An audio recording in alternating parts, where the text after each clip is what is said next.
Good morning, children. Our next topic is about unicellular and multicellular organisms. Okay, in your previous class, you performed an activity with onion peel. You took an onion, you peeled a membrane, and if you observe with the help of microscope, you have seen the hexagonal shape of the plant cells. So, my question is, if you take the different sizes of onions, you all know when you go to a market the size of the onions will not be same, it varies. So in that bigger size will be there, smaller size will be there. So if you do this activity with different sizes of onions and if you observe the cells, will the size of the cell varies? No.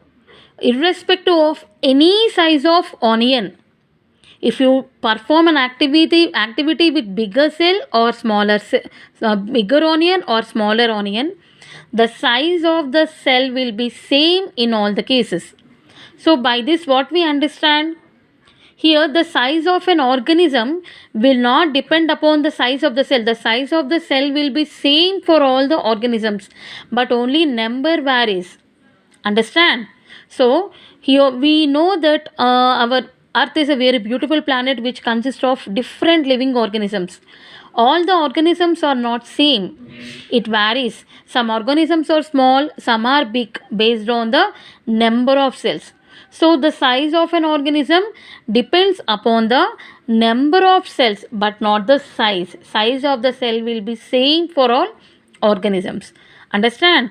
So based on the classification of the cells have been classified into two types, that is unicellular and multicellular organisms.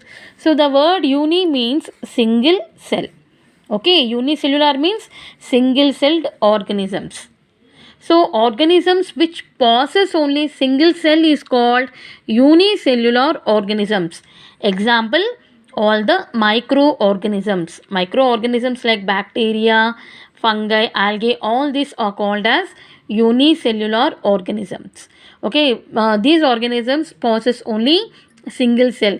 Here the single cell is responsible for performing different life process. You all know that our body is made up of different kinds of cells.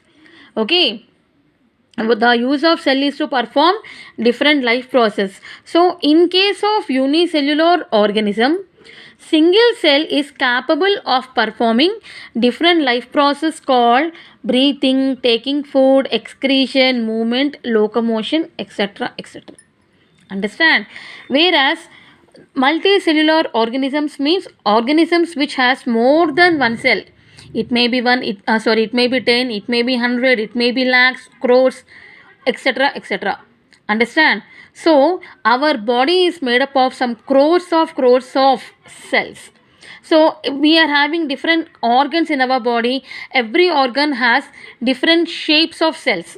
Okay, different sizes of cell which will be performing different life process. Understand? Example of multicellular organisms as plants and animals. So in case of unicellular organisms, see, I'll be showing you different kinds of unicellular organisms. This is called as chlamydomonas and this is called as amoeba. Amoeba is one kind of a microorganism. It comes under the protozoa. Protozoa is nothing but microscopic animal. Okay, and this is called equally it's one bacteria. Okay, so when we talk about amoeba is a special microorganism where it doesn't have any specific shape. There is no specific shape for amoeba to move. Okay, there is no specific movement. Okay, so for example, if this amoeba wants to take any food, if the food is very nearer to it, so what it will do, it will extend its cell membrane. Okay, so it will extend its cell membrane and that cell membrane will go near the food and this cell membrane captures the food and engulf. So this extended cell membrane is called as pseudopodia.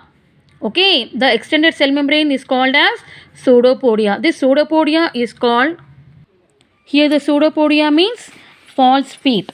The word pseudo means false, podia means feet. So pseudopodia is called the locomotory organ of amoeba. Locomotory organ means movement. So the movement of amoeba is called pseudopodia because there is no specific shape, specific movement for the amoeba to move. Okay, it is one shapeless organism. So this is about uh, unicellular and multicellular organisms. Now we switch on to multicellular organisms. As I told you that in case of multicellular organisms, we are having different network, different mechanism, different organs which are having different kinds of cells. Yes or no? For example, our body has so many organs, internal organs and external organs. Heart, lungs, these are all internal organs, as well as uh, fingers, hands, legs, these are all external organs. Okay, whatever it may be. Skin. Okay, so if you observe the cells of different organs, the shape of different organs of the cells are different. For example, if you take this muscle, our muscles are made up of these cells, and this is called bone cell, and the longest cell in our human body is called as nerve cell. Okay, so this is called nerve cell. Because why it is longest? Because it has to transmit the messages from our body to the brain. So due to this connection only, it is very long and branched. It is looking like a tree only. And our blood is also one of the organ which is fluid in nature, and it contains so many kinds of cells. This is called red blood cell, and these are all called as white blood cells: lymphocytes, monocytes, neutrophil and eosinophil. So you can study more upon these cells in your 9th class children. Understand? See, look at this cartoon. Here the man is saying that don't feel that you are greater. The cells of your body and my body are same. Okay, so by this figure, what you understand? You all know that elephant is very gigantic animal, very gigantic, and it is an herbivore. Okay, so if we compare man and elephant, there is one common feature that the cells of the man and elephants are mostly same because the size is same.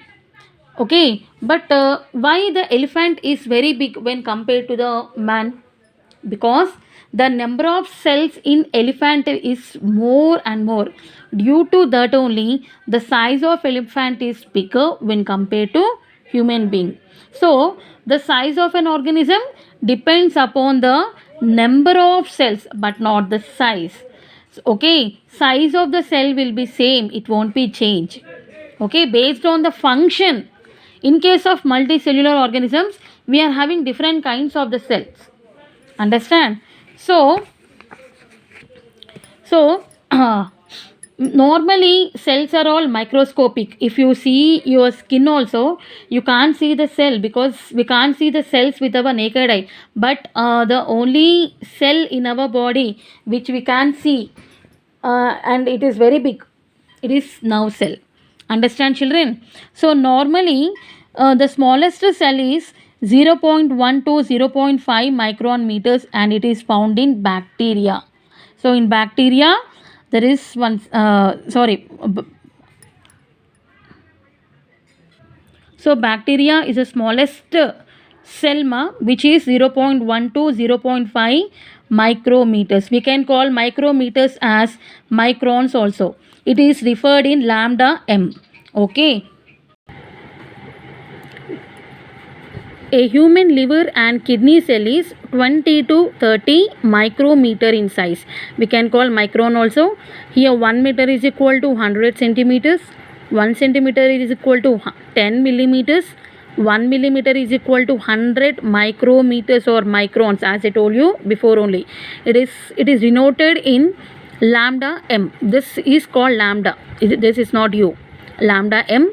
And one micrometer is equal to 1000 nanometers. So the microscopic things and microorganisms are measured by this only. Okay.